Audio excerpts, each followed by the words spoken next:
परमात्मा की अपार कृपा हुई जो जम्मू में मूल ज्ञान का सत्संग आयोजित किया गया।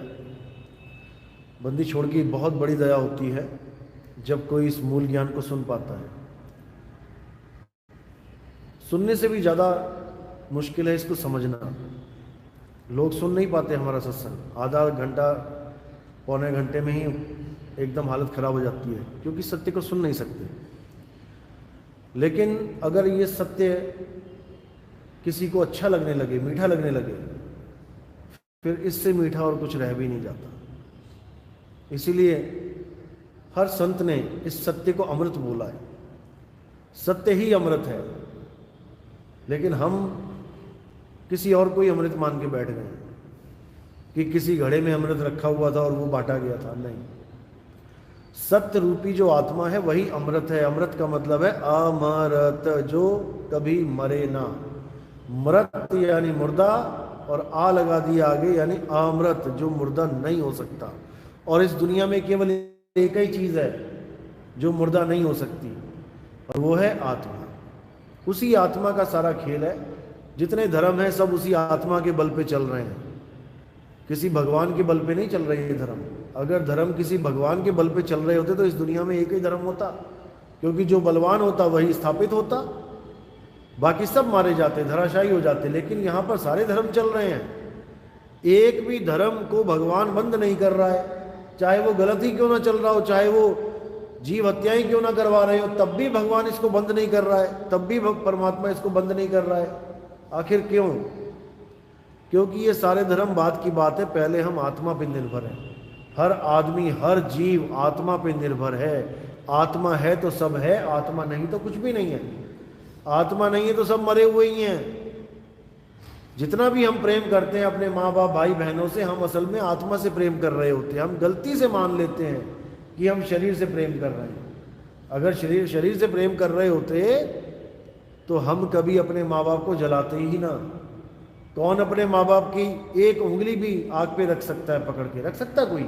लेकिन पूरा बाप, पूरी माँ को रखना पड़ जाता है, क्योंकि हम अपने आप को समझा लेते हैं कि मना, जो मेरी माँ थी, जो मेरा बाप था, वो जा चुका है। ये तो शरीर मिट्टी है। ये बात हमें उनके मरने के बाद समझ में आ जाती है, लेकिन कोई जीते जी समझाने की कोशिश करे तो समझ में नहीं आती।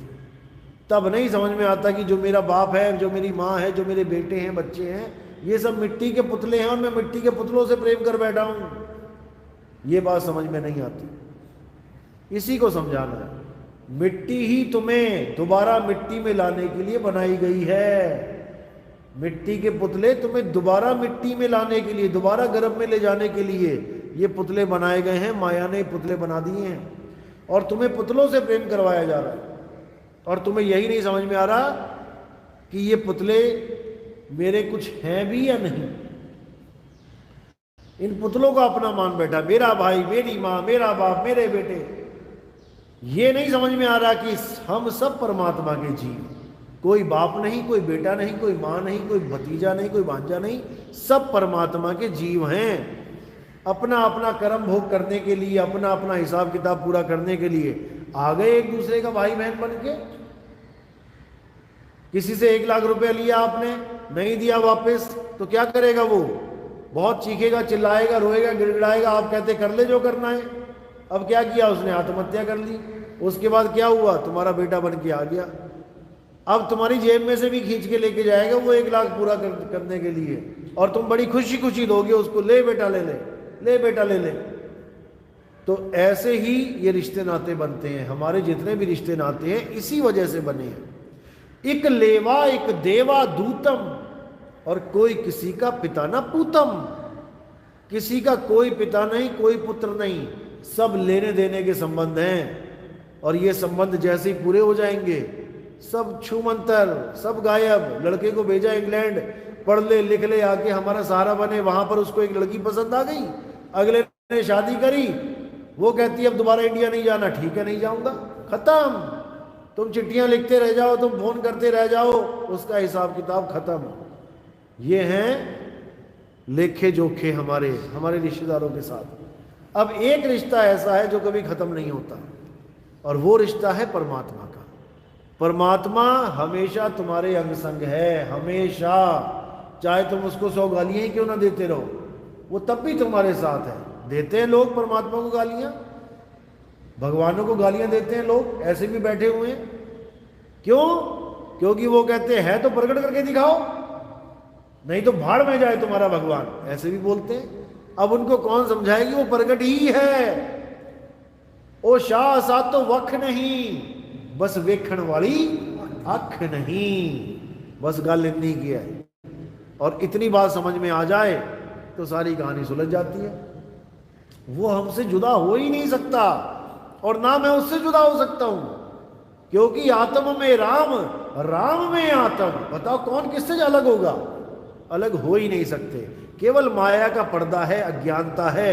अज्ञानता में मैं परमात्मा को ढूंढ रहा हूं, और ज्ञान में मैं खुद में आ जाऊंगा, क्योंकि वो मुझ में ही है। अज्ञानता में दूध घी को ढूंढ रहा है गली गली जाके, और ज्ञान में आके दूध अपने आप को मथेगा। इसलिए आत्म मंथन बोला गया है ग्रंथों में, कि आत्म मंथन करो। मथोगे कैसे? जब कोई वेदी गुरु आपको विधि बताएगा। बिना विधि के नहीं मत पाओगे। इसीलिए बोला कि जब लग मिले नहीं शब्द वो साचा, तब लग गुरु करो 10 पांचा। बहुत से गुरु बैठे हैं आपको विधि बताने वाले, लेकिन कोई मन को पाने की विधि बता देता है, कोई इंद्रियों को पाने की विधि बता देता है। कहता मेरी शक्ल का ध्यान कर, मेरे शरीर का ध्यान कर। किसका ध्यान कर रहे हो? इंद्रियों का। वही इंद्रियां सामने आ जाएंगी और तुम्हें लगेगा गुरुजी सामने आ गए, और तुम इंद्रियों को प्राप्त हो जाओगे। इंद्रियों को प्राप्त नहीं होना है। जो लोग गुरु का ध्यान करते हैं, मैं तो कहता हूं सबसे बड़े मूर्ख है वो। जब गुरु ही सामने बैठा है तो तुम ध्यान किसका कर रहे हो? अरे जाके सेवा करो, बंदगी करो उसकी। मिल गया गुरु, मिल गया परमात्मा। एक गुरु सामने बैठा है, उसको तुम निग्लेक्ट कर रहे हो, और वही का एक रूप अंदर जो दिखना है उसको देखने के लिए तुम ललायित हो। ये तो वो बात हो गई, अपनी बीवी बाहर इंतजार कर रही है कि मुझे प्रेम करे, और वो सपने में इंतजार कर रहा है। नहीं, तू सपने में आ पहले, प्रेम तो तब करेंगे। बताओ, ये हाल है गुरुओं का। मैं इंटरव्यू देखता हूं गुरुओं के, वो संगत गिड़गिड़ा रही है, बाबा जी तुसी दर्शन क्यों नहीं देंदे हो अंदर? ਉਹ ਬਾਬਾ ਜੀ ਕਹਿੰਦੇ ਪਹਿਲਾਂ 2.5-3 ਘੰਟੇ ਬੈਠ ਤਾਂ ਸਹੀ ਦੱਸ। ਉਹ ਸਾਹਮਣੇ ਵੀ ਤਾਂ ਬਾਬਾ ਹੀ ਬੈਠਾ ਹੋਇਆ, दर्शन ही कर रही है, और ਕਿਹੜੇ दर्शन चाहिए तेनों? लेकिन भरमा दिया गया है कि ये नकली दर्शन है और वो असली दर्शन, जबकि दोनों एक ही हैं, दोनों ही शरीर हैं। असल में असली दर्शन क्या होता है? आत्म दर्शन। कब देखूं प्रभु आपना, आत्म के रंग। कौन है हमारा प्रभु? आत्म देव हमारा प्रभु है। इसलिए गुरु ग्रंथ साहब में बोला, आत्म देव पूजिए गुरु के पाए सुहाए। आत्मा की पूजा करनी है, किसी गुरु की पूजा नहीं करनी। आत्मा ही वो असली अवतार है जो आदि से लेके अंत तक, आदि और अंत भी खत्म हो जाते हैं लेकिन वो खत्म नहीं होता। 10वीं पातशाही को पूछा गया तुम्हारा गुरु कौन है, तो क्या बोला? आदि अंत एको अवतारा, सोई गुरु समझो हमारा। मेरा गुरु वो नहीं है जो आए और जाए, अरे आवे ना जावे, जन्मे नहीं मरे, सो निज पीव हमारा हो। वो है हमारा गुरु जो आता जाता नहीं है, जन्मता मरता नहीं है। गीता अध्याय 2 24वां श्लोक, हे अर्जुन, आत्मा अचल है, आत्मा कभी चलती नहीं है। जो चलता है वो कौन है? वो जीव है। जब तक जीव आत्मा और आत्मदेव, इन दोनों में फर्क करना नहीं आ गया, जब तक तुम्हारी गति नहीं हो पाएगी। क्योंकि तुम्हें अचल अवस्था बताने वाला कोई गुरु ही नहीं मिलेगा। तुम्हें सारे चलते फिरते गुरु मिलेंगे, खुद भी चल रहे हैं, तुम्हें भी चला रहे हैं, और जो चीज चल रही है उसी से जोड़ रहे हैं। ये सांसें चल रही है कि नहीं? जो खुद चल रही है, आ रही है, जा रही है, वो तुम्हें अचल कब करेगी? कभी नहीं कर सकती। इसीलिए साहिब ने बोला, जो श्वासासंग करे पयाना, 5 तत्व में जाए समाना। अगर 5 तत्व में जाना है तो तत्वों की भक्ति करो, और अगर आत्मदेव में समाना है तो नी तत्व की भक्ति करो, जो तत्वों से परे है। और वो केवल एक ही चीज है, वो है शब्द, जिसको हम आत्मदेव कहते हैं। वो स्वयं ही तत्वों से परे है। उसको पाने के लिए कोई तत्व की साधना नहीं करनी पड़ेगी कि कोई कहे कि आत्मज्ञान तब प्राप्त होता है पहले मंत्र जपो, या आत्मज्ञान तब प्राप्त होता है पहले श्वासों का जपा जाप करो, या आत्मज्ञान तब प्राप्त होता है कि कानों में उंगलियां डाल के पहले इन 5 नादों को सुनो। ऐसे नहीं होता है, वो सीधा होता है, डायरेक्ट होता है। अरे शब्द विहंगम चाल हमारी, और कहे कबीर सतगुर दई तारी, खुले कपाट शब्द झनकारी, पिंड अंड के पार सो देश हमारा है, कर नैनो दीदार महल में प्यारा है। लेकिन वो दीदार तब होता है जब हमें ऐसा गुरु मिले जिसको ना तो खुद मोतियाबिंद हो और ना तुम्हें होने दे, आप तरे औरों को तारे। ऐसा गुरु चाहिए, ना कि तुम्हें बैसाखी पकड़ा दे कि बेटा मेरे बिना तेरा काम नहीं होगा। ऐसे गुरु तुम्हारी दौड़ को रोक देते हैं। दुनिया का सबसे तेज दौड़ने वाला जो धावक है, बोल्ट, अगर उसके हाथ में बैसाखी पकड़ा दे और कहे बैसाखी भी लेके दौड़ना है साथ में, इसको भी जमीन पे टच करके कितनी देर दौड़ पाएगा? वो नहीं दौड़ पाएगा। बैसाखी ही उसका बंधन बन जाएगी। अब गुरु ऐसा चाहिए जो बैसाखियों को छुड़वा दे और तुम्हें तुम्हारी असली चाल बता दे कि तुम कैसे दौड़ते थे। पंछी को दूसरा पंछी कभी पीठ पे लाद के नहीं ले जाता। पंछी के अपने पंख हैं, उन पंखों को मजबूत करा के उसी से उड़ारी लगवाएंगे। इसी को बोला सतगुरु के लक्षण कहूं, अचल विहंगम चाल, और हम अमरापुर ले गए ज्ञान शब्द सरघाल। दुनिया शब्द देती है कान में, दुनिया शब्द देती है नाक में, श्वासों में, दुनिया शब्द देती है नाभि में, लेकिन यहां क्या बताया जा रहा है? ज्ञान शब्द सरघाल। जैसे सिर के ऊपर मटका रखा दिया हो, ऐसे मेरे गुरु ने शब्द रख दिया मेरे सिर के ऊपर ले जाके, और मैं अमरपुर पहुंच गया। क्योंकि वाणियों में इतने कोड हैं, ये खोले नहीं जा सकते बिना सतगुरु के। इसीलिए साहिब कहते हैं कि 13वें पंथ हम ही चले आए, सब पंथ मेट के एक पंथ चलाए। जितने भी अधूरा ज्ञान है इस सबको मेट दिया जाएगा जब सारे भेद खोल दिए जाएंगे। जब सारे भेद ही खुल गए वाणियों के, तो तुम्हें वाणियों के नाम पे भरमाएगा कौन?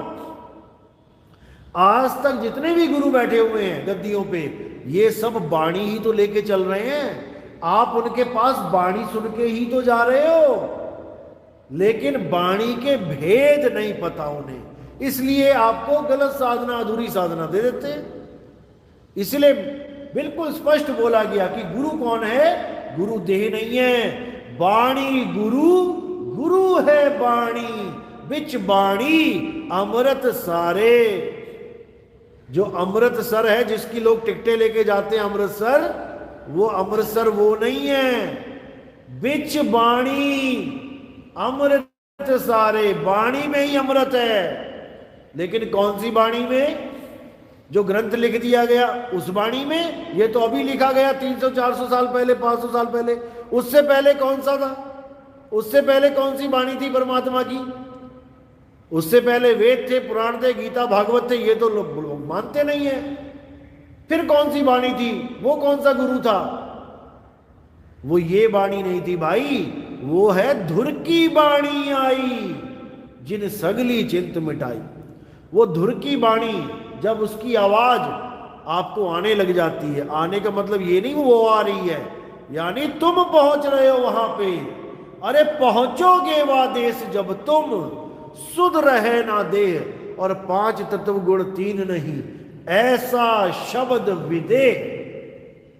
परमात्मा कभी आता जाता नहीं है, तुमने पहुंचना है वहां पे। और कौन सी चाल से? विहंगम चाल से। अगर तो विहंगम चाल का गुरु तुम्हें मिल गया तब तो समझो कि तुम्हारा काम बन गया, नहीं तो 1,84 जून तैयार पड़ी है। सबको जाना पड़ेगा, क्योंकि सब आए ही वहां से हैं। 1,84 भटक के अब पौ पे अटके आए, और अब की पासा ना पड़ा तो फिर 84 जाए, कोई रोक नहीं सकता। बड़े बड़े संतों ने वाणियों में दर्ज किया है, कई जन्म भय कीट पतंगा, कई जन्म गजमीन कुरंगा। वो नहीं बचे तो आप कैसे बचोगे? बचना चाहो काल जाल से, चीनो शब्द हमारा, मेरे शब्द को चीनो, मेरा जो संत होगा उसके शब्द को चीनो, उसके भरोसे मत बैठ जाना शरीर के। आज कबीर पंथ में जितने गुरु हैं ये सब अपने शरीर के पीछे लगा रहे हैं, शब्द की बात नहीं करते। शब्द को तो कहते हैं अरे छोड़ो, शब्द क्या होता है, शब्द तो गुरु देता है, तो गुरु बड़ा की शब्द। ये भरमाया जाता है कि शब्द तो गुरु दे रहा है, वो कोई भी शब्द दे सकता है, देने वाला बड़ा है या जो दिया जा रहा है वो बड़ा है। ऐसे करके शब्द की महानता को छोटा कर देते हैं ये लोग, जबकि कबीर साहब शब्द को ही गुरु बोलते हैं। जग मर्यादा कारणे गुरु की रामानंद, अरे शब्द हमारा गुरु है सदा हमारे संग। वो शब्द गुरु सबके साथ है, लेकिन उस शब्द गुरु को ना जानने के कारण इन देही गुरुओं में उलझ गए हम। लेकिन वाणी में कोई कमी नहीं छोड़ी गई। अरे देही को सतगुरु कहे, यह है धूधर ज्ञान, और चार दाग आवे नहीं वाह को सतगुरु जान। जो चार दागों में नहीं आता वो है सतगुरु। गुरु को मानुष जानते ते नर कहिए अंध, इसका उल्टा अर्थ बता दिया लोगों ने। कहते हैं जो गुरु को परमात्मा ना जान के मनुष्य जानता है वो अंधे हैं। बताओ, अरे परमात्मा तो एक होता है, एक गुरु मान लिया कि चलो एक गुरु परमात्मा है, थोड़े दिनों बाद जब वो चला जाता है तो उसकी गद्दी पे दूसरा बैठा देते हैं। अब परमात्मा बदल गया, एक फोटो हटी दूसरी टंग गई, दूसरी हटी तीसरी, तुम्हारे तो हर साल ही नया परमात्मा आ जाता है तुम्हारा। इसी को खत्म करना है। कहते हैं गुरु को मानुष जानते, जो ये मनुष्यों को परमात्मा मान के बैठे हैं, ते नर कहिए अंध, और रहे दुखी संसार में आगे जम के अंध। जीते जी तो वैसे ही बर्बाद हो गया जीवन, और मरने के बाद फिर लक 84 में फंसेगा जाके। इसलिए अब बिल्कुल सही मौका है। अब जो मौका चूक गया तो फिर लक 84 से कोई बचाने वाला नहीं है। अब मौका क्या है, अपने आप को समझ जाओ, किसी और को नहीं समझना। याद रखना, आत्मज्ञान ये नहीं कहता किसी और की पूजा करनी है, आत्मज्ञान ये नहीं कहता कि किसी और के धूप अगरबत्ती लगानी है फोटो पे, आत्मज्ञान ये नहीं कहता किसी और की आस में रहना है। आत्मज्ञान कहता है कि मुझे मेरा ज्ञान हो जाए। आत्मज्ञान, जैसे आत्म संतुष्टि, मुझे मेरी संतुष्टि हो जाए, आत्म कल्याण मेरा कल्याण हो जाए, आत्म हत्या मैं अपनी हत्या कर लूं, आत्म रक्षा में अपनी रक्षा करूं, आत्म कथा में अपनी ही कथा करूं, अपनी ही कथा लिखूं। ऐसे ही आत्मज्ञान मैं अपना ज्ञान करूं। भगवानों से हमने क्या लेना, भगवानों से तो हमने केवल ज्ञान लेना है, जो ज्ञान उन्होंने दिया, ना कि उनके पीछे पड़ जाना है।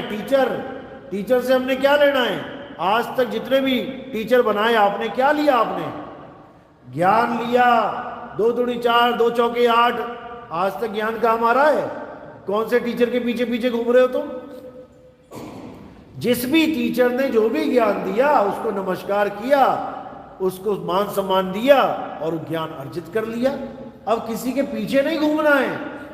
अब वो ज्ञान तुम्हें इस काबिल बना देता है कि तुम पूरे संसार में कहीं भी रहो खा कमा सकोगे, क्योंकि वो दुनियावी टीचर था, उसने दुनिया में कैसे रहना है, कैसे जीवित रहना है ये सिखा दिया।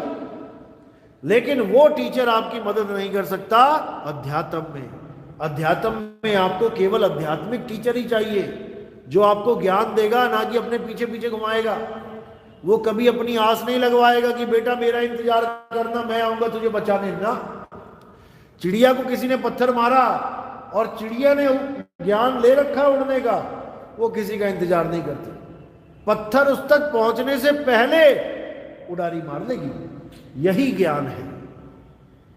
और अगर वो सोचे नहीं मम्मी आएंगी पापा आएंगे मुझे उड़ने उड़ा के लेके जाएंगे, इतने में तो पत्थर लग जाएगा, मर जाएगी वो। जो लोग गुरु का इंतजार करते हैं वो ऐसे ही मारे जाते हैं। इंतजार नहीं करना है, पहुंचना है। कैसे पहुंचना है? शब्द विहंगम चाल से। और विहंगम चाल अगर नहीं आती है तो जितना मर्जी जोर लगा लो कुछ नहीं होने वाला। चिड़िया के पंख काट दे आसमान में चली जाएगी क्या? नहीं जाएगी, क्योंकि वो अपनी चाल ही नहीं चल पाएगी। इसी प्रकार तुम्हारी चाल है विहंगम चाल, और तुम कौन हो? अलल पक्षी हो। तुम ही अलल पक्षी हो, और कोई आसमानी पक्षी नहीं घूम रहा कि कोई अलल पक्षी है। अलल पक्षी के बारे में बताया गया, सांकेतिक ज्ञान है ये। अलल पक्षी बताया गया कि एक ऐसा पक्षी जो आसमान में ही रहता था, आसमान में ही रहता है, यहां तक कि वो अंडा देता है तो अंडा भी हवा में गिरता गिरता बच्चा निकल जाता है और उसको ज्ञान हो जाता है, वो फिर उड़ जाता है। और वो इतना मजबूत पक्षी है कि 5 हाथियों को अपने पंजों में दबा के लेके जाता था। ये ज्ञान दिया जा रहा है सांकेतिक। लोग इसको असली पक्षी मान के बैठे हुए हैं। अगर ऐसा कोई पक्षी होता आज तक नासा पकड़ लेता उसको कि ये आसमान में कौन पक्षी उड़ रहा है, भाई नीचे नहीं जाता ये। अलल पक्षी है तुम्हारी सुरता, जिसका घर है आसमान में, वो नीचे आ गया है और उसने 5 हाथियों को उठा लिया है। 5 हाथी कौन है? ये 5 तत्व का पुतला इन 5 हाथियों को उठा के घूम रहा है, इसलिए वापस उड़ नहीं पा रहा है। अब क्या करना है? इनको छोड़ना है, इनसे अपने आप को अलग कर लेना है और अपने निज स्वरूप में सीधे पहुंच जाना है, इसकी मुक्ति हो जाएगी। बिल्कुल सिंपल। लेकिन जितने भी ये गुरुआ लोग बैठे हैं, ये सब कोई पक्षी मान के बैठे हैं कि इतना बड़ा पक्षी होता था जो 5 हाथियों को उड़ा के लेके जाता था क्योंकि इन लोगों को भेद नहीं पता है।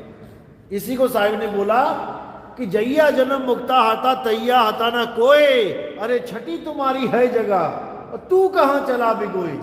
कि हे अलल पक्षी, तू आसमान में रहने वाला, तू कहां फंस गया जमीन पे आके इन 5 हाथियों के बीच में। अब उड़ जाना है, यहां से रहना नहीं, देश बेगाना है और ये धरती कागज की पुड़िया, बूंद पड़े घुल जाना है। और कहां जाना है? कहे कबीर सुनो भाई साधो, सतगुरु नाम ठिकाना है। सतलोक ठिकाना नहीं है, अलख लोक, अगम लोक, अनामी लोक ठिकाना नहीं है। ठिकाना है सतगुरु नाम ठिकाना है। उसी नाम में समाना है, उसी शब्द में समाना है। सूरत समाए शब्द में, वाको काल ना खाए और जाप मरे अजपा मरे, अनहद भी मर जाए। बस इतना ही समझना है। इतना समझ लिया, समझो सारे जाल तोड़ दिया। भरमाने वाले अभी भी आएंगे, एक से एक आएंगे, याद रखना। अब कैंची आपको दे दी गई है, अब जो भी जाल आता है बस आपने काटते जाना है। काल भगवान ने यही कहा कि मैं 84 लाख के फंदे बिछाऊंगा तेरे जीव के लिए। और साहिब क्या बोले कि मेरे हाथ में जो कैंची है ना, ये मैं हर जीव के हाथ में पकड़ा दूंगा, वो तेरे 84 को काटता चला जाएगा। कैसे काटेगा? पहचान के, परख करके। परख करो कि ये मेरे लिए सही है या गलत है, ये ज्ञान सही है या गलत है, ये ज्ञान कहां तक लेके जा रहा है। कोई गुरु विहंगम कर रहा है यूट्यूब पे, उसके बाद जब नाम लेने जाओ तो नाभि पे ध्यान लगवा दे रहा है, उसी वक्त पहचान जाओ कि गलत जगह फंस गया भाई। कोई गुरु कह रहा है विहंगम चाल और पकड़ा दी सांसों की चाल, कह रहा है सांसों से उड़ के जाना है। समझ जाना, तत्वों में उलझा दिया। सांस भी एक तत्व है। 4 हाथी छुड़वा दिए और ये 5वां पकड़ा दिया, अब इसी 1 से 5 हो जाएंगे। बस यही समझना है।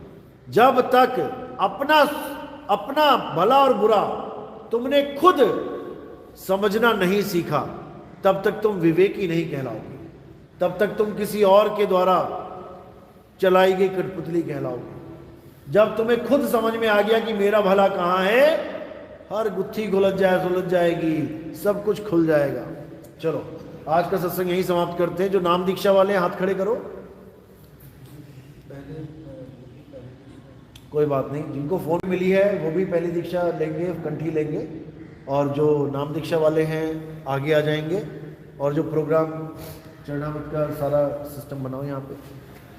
बोलिए सतगुरु बंदी छोड़ कबीर साहिब की जय हो। सतनाम साहिब।